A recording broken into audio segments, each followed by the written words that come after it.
আজকে আমাদের আজান বন্ধ করে টিভির দিকে যা। আমাদের ইবার অত কমজোর নয়, আমরা সময় সূচি দেখে নামাজ পড়ব, অসুবিধা হবে না। তবে অসুবিধা হবে তোদের। আমাদের মসজিদের ফজরের আজান শুনে কত হিন্দু ভাই ঘুম থেকে উঠে কাজে যায়। হ্যাঁ, কি হয় না? কত আমার হিন্দু ভাইয়েরা আমাদের আজান শুনে কাজে যায়। সত্যিকারের যারা মানুষ এরা বলছে খুব ভুল হচ্ছে কাজটা। আর যারা একেবারে আপনার মদখোর, তাড়ালখোর, গেঁজাখোর, এছাড়া হই হই হই করতেছে। কর, তোদের বেশি দিন নি, তোদের পাক না গজিস। দেখেন না এখন এই লাইট জ্বালি সব কি পোকা বলে ওরে, ওর নামও বলা যাবে না। হ্যাঁ, ওইটাই ভালো ভাষা, পাগলা। আল্লাহু আকবার। আমার সোনা মানিক, সবর করেন, আল্লাহকে ডাকেন, বিচার আল্লাহর কাছে ছেড়ে দেন, সাহায্য আল্লাহর তরফ থেকে আসবে। আমরা আমাদের হিন্দু ভাইদের সঙ্গে ঝামেলা করব না। আমরা যেভাবে ছিলাম গলায় গলায় মিলে, এইভাবে মিলেই থাকবো। বলুন না আলহামদুলিল্লাহ। একদম বাদ দেন। আমার ভাইয়েরা, সোনা মানিকেরা, হযরত ইব্রাহিম আলাইহিস সালামের আম্মা জানকে জিবরিল এসে বললেন, ও আম্মা জান, চিন্তা করবেন না, আপনি তাড়াতাড়ি আসেন। জঙ্গলে নিয়ে গেল, গুহার ভিতরে নিয়ে গিয়েছে আল্লাহ পাক তার খলিলকে ধরার জন্য। আল্লাহ জান্নাত থেকে হুরি আল্লাহ পাঠিয়ে দিয়েছেন। জোরে বলুন সুবহানাল্লাহ। ইব্রাহিম আলাইহিস সালামের জন্ম কোথায় হলো? জঙ্গলের ভিতরে, গুহায়, নমরুদের লুকিয়ে। আল্লাহু আকবার। বাচ্চা দুনিয়ায় এসছে। ইব্রাহিম আলাইহিস সালামের মা বলছেন, আমার এক ফোঁটা নাপাকি বার হয়নি। জোরে বলুন সুবহানাল্লাহ। মেয়েদের বাচ্চা হওয়ার পরে যে রক্তক্ষরণ হয়, এটাকে নেফাস বলা হয়। হ্যাঁ, এটা নাপাকি। ইব্রাহিম আলাইহিস সালামের মার নাপাকি বার হয়নি। এখন বলেন, সন্তানের ওপরে মায়ের মায়া বেশি না কম? এত সুন্দর ছেলে আল্লাহ যাকে নবী করে পাঠাচ্ছে দুনিয়ায়, কোন নবী দেখতে খারাপ ছিল না। সুবহানাল্লাহ বলেন। চাঁদের থেকেও সুন্দর ইব্রাহিম খলিলুল্লাহ আলাইহিস সালাম। মা ওকে গুহায় রেখে দিয়ে চলে আসবে কি করে? মায়া হয় না? চিন্তা করছে, আল্লাহর হুকুম, ইব্রাহিম খলিলকে রেখে তো চলে আসতে হবে। আল্লাহ বলছে, এ ইব্রাহিমের মা চলে যা, তোর বাচ্চাকে তো আমি আল্লাহ ফেলাবো। জোরে বলুন সুবহানাল্লাহ। এসব দুর্নীতি আমি এই বাচ্চাকে দিয়ে বন্ধ করাবো। সুবহানাল্লাহ বলে। আমি এই জন্য অনেক জলসায় একটা কথা বলেও ফেলেছি, আমাদের চাঁদ উদয় হয়ে গেছে ভাই। হযরত ওমরের উত্তরসূরি যদি তৈরি হয়, ভাঙড় থেকেই তৈরি হবে ইনশাআল্লাহ। ইনশাআল্লাহ, এটা মাথায় রাখেন একদম। আল্লাহ করা। আরে ওকে আমরা কি ভালোবাসি, আমার হিন্দু ভাইরা আমাদের থেকে ওকে ডবল ভালোবাসে, আরো বেশি ভালোবাসে। সেটার এত সুন্দর কথার মাপ, আলহামদুলিল্লাহ বলেন। হ্যাঁ, দোয়া করি আল্লাহ আমার ভাইকে যেন হযরত ওমরের উত্তরসূরি করে দেন। আল্লাহুম্মা আমিন। আমার ভাইরা, তা আল্লাহ বলছে আমি তো ওকে দিয়ে জিন্দা করাবো। অনেক মার খেতে হবে, অনেক ঘাত প্রতিঘাত আসবে। হ্যাঁ, যেমন নবীদের ওপরে এসেছে। তো ইব্রাহিমের মা, ইব্রাহিম আলাইহিস সালামের মা চিন্তা করছে, বাচ্চাকে রেখে চলে যাব।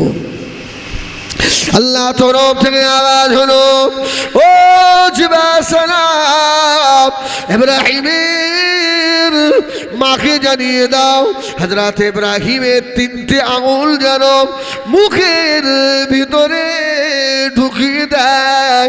আমি আল্লাহ রহমানুর রহিম ইব্রাহিমের একটা আঙুল দিয়ে মায়ের মতো দুধ বার করে দেব। জোরে বলুন সুবহানাল্লাহ। ইব্রাহিমের আর একটা আঙুল দিয়ে আমি আল্লাহ মধু জাহির করে দেব, আর একটা আঙুল দিয়ে স্বচ্ছ পানি বার করে দেব। জোরে বলুন সুবহান। দায়িত্ব তো আমি আল্লাহ আমার। সুবহানাল্লাহ বলে। এই জন্য অনেক বাচ্চা দেখবেন ঘুমের ঘরে মুখে আঙুল দিয়ে আঙুল চষে না, টুকটুক করে আঙুল চষে, দেখবেন এই বাচ্চাগুলো ঠান্ডা হয়।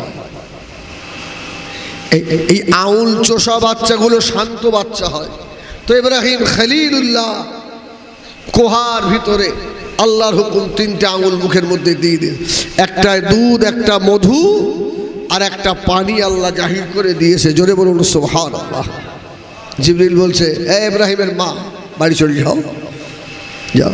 সে বাচ্চাকে রেখে কি যাওয়া যায়? আল্লাহ বলছে, ওকে আমি আল্লাহ দেখবো।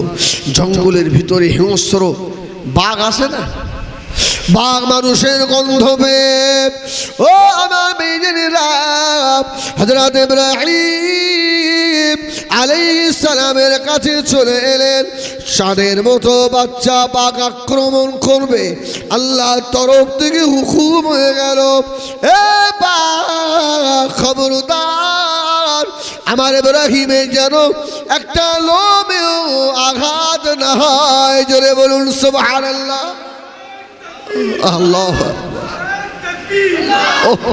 এই বাচ্চা দুনিয়া এসছে, ইব্রাহিম আলাইহিস সালামের গায়ে মাছি বসছে। মাছি কি কি কি? আরে জোরে বল না। মাছি বসছে। আল্লাহ বলছে, এই বাঘ, তোর ল্যাজ দিয়ে আমার খলিলুল্লাহর গায়ের মাছিগুলো তাড়া না। সুবহানাল্লাহ, সুবহানাল্লাহ। হ্যাঁ, আমার খলিলের গায়ের মাছিগুলো তুই তাড়া। তাফসীর কারকেরা লিখেছে একটা নয়, চারটে বাঘ এসে ইব্রাহিম আলাইহিস সালামকে পাহারা দিত। জোরে বলুন সুবহানাল্লাহ। ইব্রাহিম আলাইহিস সালাম গুহার ভিতরে। এই ঘটনা সব খুঁটিয়ে বলতে গেলে অনেক সময়ের দরকার, তো আমি বাদ দিয়ে দিয়ে ঠিক মেন জায়গাটা নিয়ে গিয়ে ছেড়ে দেবো। অসুবিধা হবে? হ্যাঁ, তোর মারবো একদম। আল্লাহু আকবার। একবার তাকবীর দাও, নারায়ে তাকবীর। হ্যাঁ, আলহামদুলিল্লাহ। ইব্রাহিম সালাম আস্তে আস্তে বড় হয়েছে। আরে সে তো নবী হবে। আল্লাহু আকবার। ইব্রাহিম সালাম এবার নিজের রবকে খুঁজছে যে আমার সৃষ্টিকর্তা কে, কে আমাকে বানালো। হ্যাঁ, সকালবেলা পূর্ব আকাশে সূর্য ওঠে, তো ইব্রাহিম আলাইহিস সালাম ভাবে এটাই মনে হয় আমার খোদা হবে। কিন্তু না, ওই সূর্য তো আবার সন্ধ্যাবেলা পশ্চিম আকাশে অস্তমিত হয়। বলছে না, আমার খোদা তো ডুবে যাবে না। যদি বলুন সুবহানাল্লাহ। আরে আকাশের তারা দেখে ইব্রাহিম আলাইহিস সালাম মনে মনে করে এগুলোই মনে হয় আমার খোদা হবে। কিন্তু না, কিছুক্ষণ পরে আবার চাঁদ উঠেছে। জোরে বলুন সুবহানাল্লাহ। চাঁদ দেখে বলছে এটাই মনে হয় খোদা হবে। আস্তে আস্তে আবার চাঁদটাও ডুবে গেল। ইব্রাহিম আলাইহিস সালাম রবের তালাশ করছে। জোরে বলুন সুবহানাল্লাহ। আমাকে কে বানালো, কে আমাকে এত হেফাজতে রেখেছে? আমার ওই জনেরা, সোনা বাড়িরা, ও জওয়ানেরা, আল্লাহ পাকের খলিল হযরত ইব্রাহিম আলাইহিস সালাম আস্তে আস্তে বড় হয়েছে। বাবা বাড়িতে আল্লাহর হুকুমে চলে এলেন। ওই সময় মেলার একটা ব্যবস্থা ছিল। মেলা, এই সময় মেলা হয়, তারপর ভাঙনের মেলা হয় না? হ্যাঁ, যাও তো, সব বউ বাচ্চা নিয়ে যাবে। হজের স্বভাব কি আল্লাহ। এবারে না, আপনারা ভালো কাজ করেন। ভাঙর পীরের নামে জলসাও হয়, আসগর আলী শাহ রহমাতুল্লাহ আলাইহির নামে, আবার ভাঙর পীরের নামে বড় মেলাও হয়।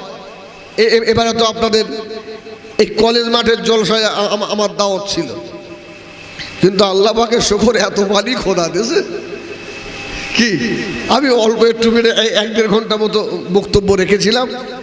রেখে তারপরে আপনার সানা ভাই নাকি উঠে দোয়া করতেন। আল্লাহু আকবার। তো সে যুগেও এরকম মেলার ব্যবস্থা ছিল। ইব্রাহিম নবীর বাপ তো 1 নম্বর মূর্তি পূজা। হ্যাঁ, নাম কি বললাম? আজর।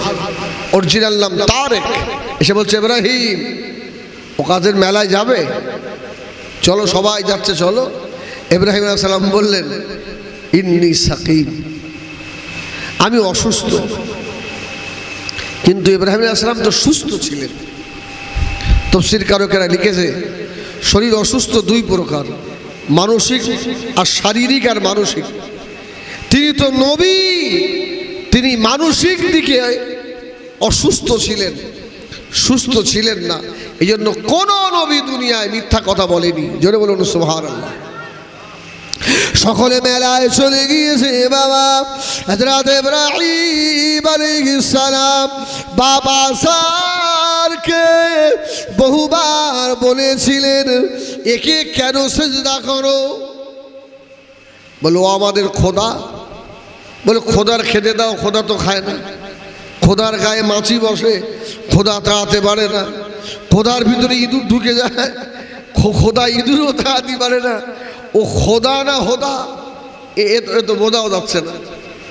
সবাই মেলায় চলে গেল।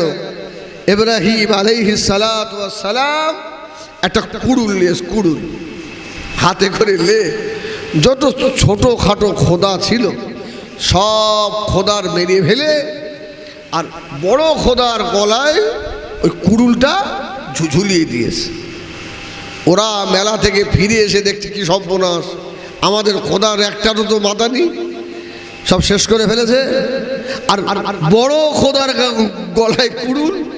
এক কাজ কে করলো, কে করলো, খোঁজ খোঁজ হই হই বললো দেখ ইব্রাহিম বাড়ি ছিল, ইব্রাহিমের কাজ। আল্লাহর খলিল ইব্রাহিম আলাইহিস সালাতু ওয়াস সালামের কাছে গেছে। ইব্রাহিম বলছে চলো, বললে চলো। তো তোমরা আমার ধরছো কেন? যার গলায় কুড়ুল তার জিজ্ঞেস করো। সুবহানাল্লাহ বলেন, সুবহানাল্লাহ বলেন। হ্যাঁ, তোমাদের যে বড় খোদা তার জিজ্ঞেস কর। দেখো বলে ও আমাদের খোদা কিছু বলতে পারে? ইব্রাহিম খলিল বলতো যখন বলতে পারে না তখন ওকে আল্লাহ বলে লাভ আছে? সুবহানাল্লাহ বলেন, আল্লাহু আকবার। আল্লাহর খলিলের সঙ্গে বাদরুবা শুরু হয়ে গেল।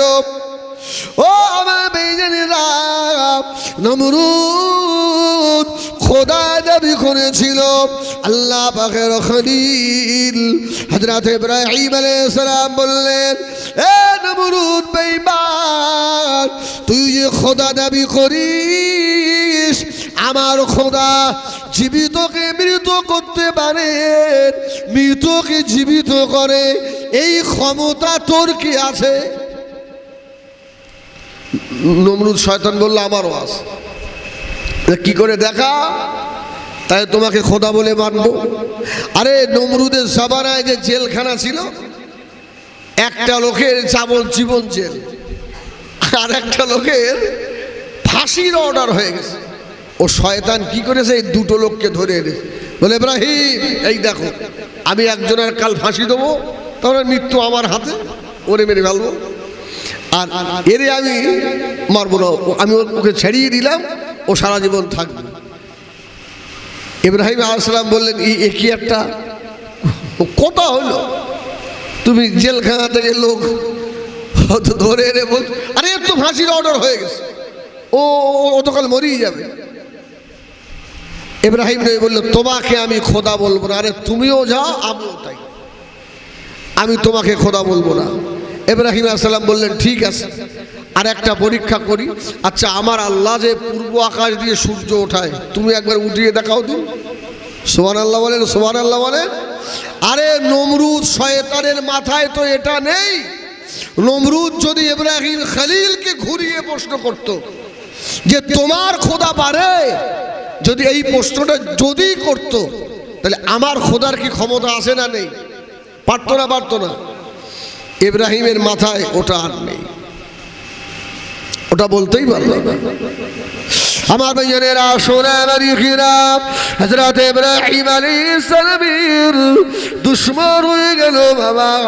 আল্লাহ খলিলের দুশমন হয়ে গিয়েছে, নিজের বাপ আজরও দুশমন হয়ে গেল। আল্লাহ পাকের খলিল আল্লাহর দিকে তাকিয়ে রয়েছে। জোরে বলুন সুবহানাল্লাহ। কম বেশি 30টা পরীক্ষা ইব্রাহিম খলিলকে দিতে হয়েছে। সুবহানাল্লাহ বলেন। যেমন তেমন পরীক্ষা নয়। কি ইব্রাহিম আলাইহিস সালামকে আগুনে ফেলবে নমরুদ। আমি মেন জায়গাগুলো টাচ করছি।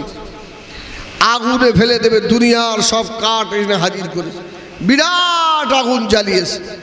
তফসির কারকেরা লিখেছে ওই আগুনের শিখা ওপরে 2 মাইল পর্যন্ত ওপরে উঠেছে, এমন আগুন জ্বালিয়েছে। ইব্রাহিম আলাইহিস সালামকে আগুনে ফেলে দেবে, ওই আগুনের মাঝখানে কিভাবে ফেলবে, কি করে ফেলবে? টেনশন। ইবলিশ শয়তান মানুষের সুরাত ধরে এসে বলছে চড়ক তৈরি কর না, চড়ক। এদিকে চড়কের মেলা হয় তো, কিছু বলে না।